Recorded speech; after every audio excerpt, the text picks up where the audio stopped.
मध्य प्रदेश के बहुचर्चित honey trap मामले को लेकर शनिवार को इंदौर में सुनवाई हुई, जहां आरोपी पक्ष की महिलाओं द्वारा ली गई आपत्ति पर शासकीय अधिवक्ता की ओर से जवाब पेश किया गया, जहां पूर्व मुख्यमंत्री कमलनाथ से जवाब मांगे जाने को लेकर अगली सुनवाई की तारीख तय की गई है।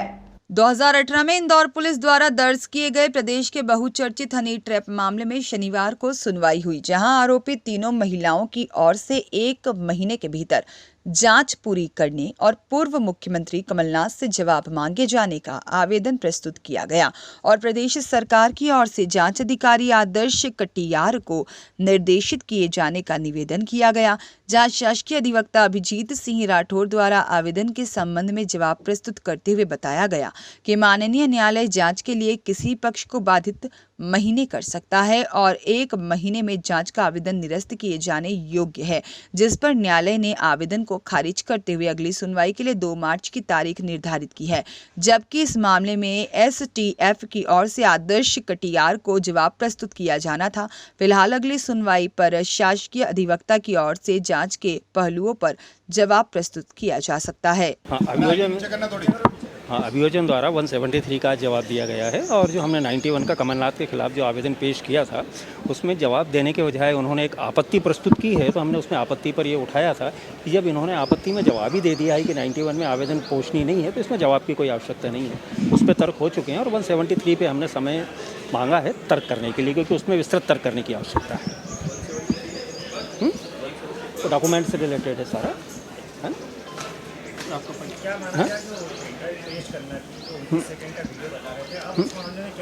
अब ये तो आगे तर्क के दौरान जो भी न्यायालय डिसीजन ले, अभी कुछ नहीं कहा जा सकता है। अभी नहीं, जवाब के लिए समय दिया गया है उसमें, है ना? 2 मार्च। अपना परिचय एडवोकेट एम के दीक्षित।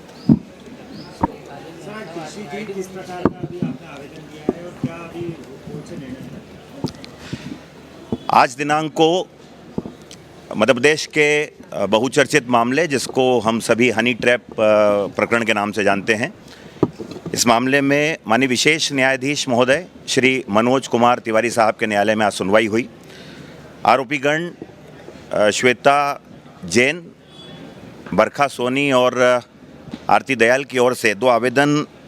लंबित थे न्यायालय में, जिसे अभियोजन की ओर से जवाब जिनका पेश किया जाना था। धारा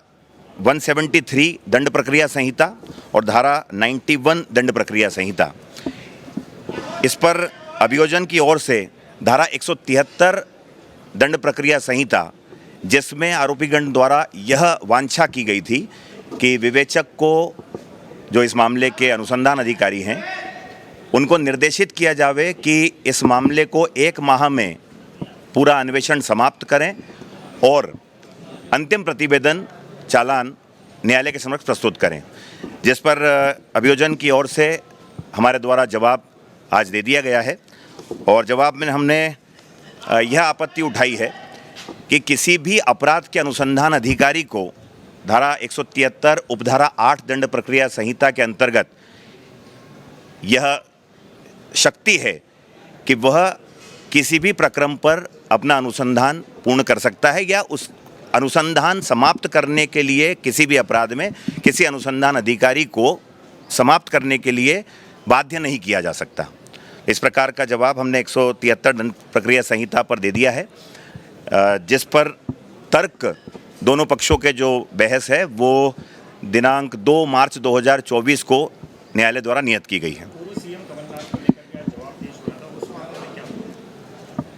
धारा 91 दंड प्रक्रिया संहिता का भी आवेदन इन्हीं आरोपीगण की ओर से न्यायालय के समक्ष लगाया गया था, जिस पर अभी हमने मूल जवाब नहीं दिया है। जवाब का अवसर समाप्त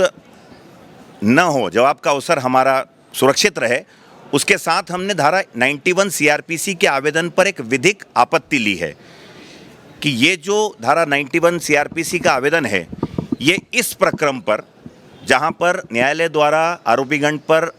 चार्ज फ्रेम नहीं किया गया है, आरोप विरचित नहीं किए गए हैं, इस प्रकरण पर आरोपीगण की ओर से धारा 91 दंड प्रक्रिया संहिता का आवेदन पोषणीय नहीं है। और दूसरी आपत्ति यह ली गई है, विधिक आपत्ति, कि आरोपीगण की ओर से जो धारा 91 दंड प्रक्रिया संहिता का आवेदन लगाया गया है उसमें जो वांछा की गई है आरोपीगण के द्वारा, वह अनुसंधान को बाधित करने संबंधी या अनुसंधान में हस्तक्षेप करने संबंधी है। तो और किसी भी मामले में किसी विवेचक को अनुसंधान को करने में कोई भी पक्षकार या कोई भी व्यक्ति बाधित करने के लिए बाध्य नहीं कर सकता है कि आपको ऐसा करना होगा इस प्रकार से। तो हमारे द्वारा ये लीगल आपत्ति ली गई है और धारा 91 दंड प्रक्रिया संहिता की अगर ये आपत्ति हमारी मान्य की जाती है तो ये विषय अभी समाप्त रहेगा। बस।